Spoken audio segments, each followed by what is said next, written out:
5. Last night, a friend rushed me out of the house to catch the opening act at a local bar's music night. After a few drinks, I realized my phone wasn't in my pocket. I checked the table we were sitting at the bar, the bathrooms, and after no luck, I used my friend's phone to call mine. After 2 rings, someone answered, gave out a low, raspy giggle, and hung up. They didn't answer again. I eventually gave it up as a lost cause and headed home. I found my phone laying on my nightstand, right where I left it. Number 4. When I was a kid, I was always the last kid to get picked up by the bus driver to go to school. One day I was waiting for the bus by myself and a bus with no kids pulled up. The bus driver smiled and told me to hop on. I just had a bad feeling. I said, "Where are the other kids?" He said, "We will go get them now. Just get on." He got more and more pushy but didn't do anything crazy. I just kept saying no and he shrugged and left. The real bus pulled up a few minutes later. I went to school and my parents didn't know until I mentioned it that night. Looking back, they were pretty worried. I remember them scrambling to make a few phone calls. Number 3. A few years back, I rented an apartment from a friend of mine. He had recently bought it and had it completely renovated. He put it up for sale but couldn't find a buyer, so I offered to rent it in the meantime. After moving in, I realized there was something wrong with the lady next door. She was about 45 but looked much older. She would sit up all night listening to Christian radio shows and talking loudly to someone. It got to the point where I couldn't sleep, so I went over to her place and asked her to keep it down. She opened the door and I got a quick peek. Her walls all had crosses painted on them in different colors, and words like Jesus and angels scribbled everywhere. The windows were painted black, letting no light in at all. It was damp, yellow-stained 50-year-old carpets, dog shit and cockroaches everywhere. No dog though. I asked her to please keep it down. She just looked at me and shut the door. Then she turned up the radio even louder. The next night I had my girlfriend staying over. I wake up in the middle of the night and see a shadow of a person next to the bed, looking at us sleeping. I think I'm hallucinating, as I usually do in the dark when I'm sleepy. But then the shadow starts talking. It's my neighbor and she's holding something in her hand. She broke in during the night and who knows how long she stood there. "You should lock your doors at night," she says and walks out. The next morning I hear someone making strange noises below my bedroom window. It's my neighbor talking to herself in tongue.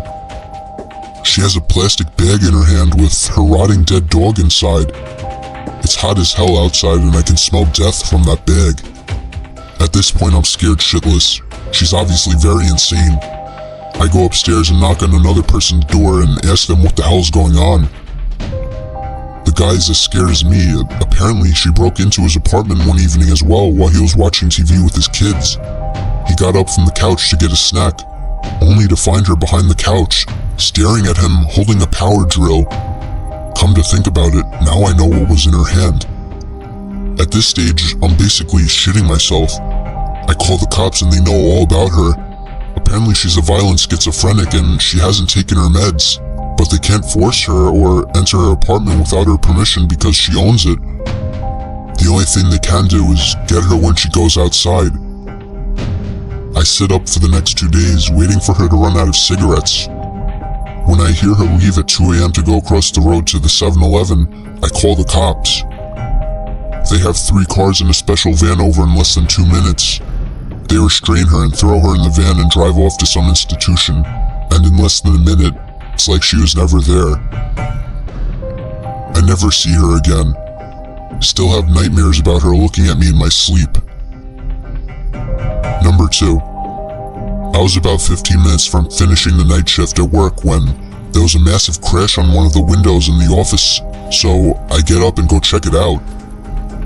Someone has thrown quite a sizable rock through one of the windows on the front of the building. This is made especially weird because I'm working in the industrial district at 11:30 at night with none of the other businesses open. I go back to my desk, put a quick call through to security to let them know and decide to head home. As I'm leaving the building, I'm freaking myself out about it more and more and end up running to my car, getting in and taking off. I'm almost home and I've started to calm down a bit when I realize that I didn't unlock my car when I got in. It had been unlocked the whole time. I do a quick check with my hand in the back seat for any possible murderers that might be hanging around there, but there's nothing there. Fast forward about 30 minutes. I've called a friend of mine who says he's out drinking, so I decide I'm going to join him. I jump on my bicycle and start riding over. I'm doodling along the road on my bike. It's a nice night and I'm in no big rush, just enjoying the moonlight when I hear someone riding behind me. I straighten up and stick to one side of the road. He passes me really slowly, and when he's right beside me, he shoots me a smile, and I can describe it as purely insane. I kind of flinch and am taken aback as he rides on. That's when I realize he's riding my mom's bike. Needless to say, I sprint the hell home. When I get there, sure enough, her bike is missing and one of my car's doors is open. The back left one. I was driving and had no need to open that door. Number 1. I worked at a campground on night shift, 12 a.m. to 8 a.m. every night. It wasn't bad. I would bring in my PS2 and game a good portion of the night, only having to deal with 1 or 2 people on busy nights. It was just me in this little 8-foot by 8-foot shack, with nothing around but dark all night. My first week there, the other third shift guy who was quitting told me about this payphone a few feet from the shack where I worked. He said it rang every night at 4:17 a.m., just once. It was probably just an automated test call, he guessed. He's never answered it himself. I go for a few months with the job. It was the middle of the summer, so most nights I had the windows closed, so I couldn't hear the payphone go off. Mid-August, I started leaving the windows open during the night. Sure enough, at 4:17 a.m. every morning, the phone would ring once. The ring even sounded creepy, like the payphone was submerged in water and then put where it sat. One night I got up the nerve to answer it. I set an alarm at 4:15 and would go wait at the phone until it rang. When it did, I answered it, but there was no sound, just dead air like someone was on the other line but wasn't answering. I said hello a few times and hung up. I did this every night for a week with the same results. I didn't think anything of it and left it alone after that for about a month.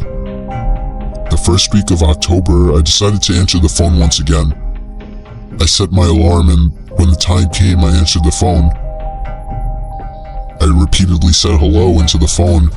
Then I heard what sounded like someone inhaling through clenched teeth. The voice that sounded was rough and sounded like he had gargled gravel. He said my name, my complete name, first, middle, and last. It was a voice I'd never heard. My voice caught in my throat and I hung up. I rattled some change into the payphone and hit *69. The number had come from California. I lived in Indiana.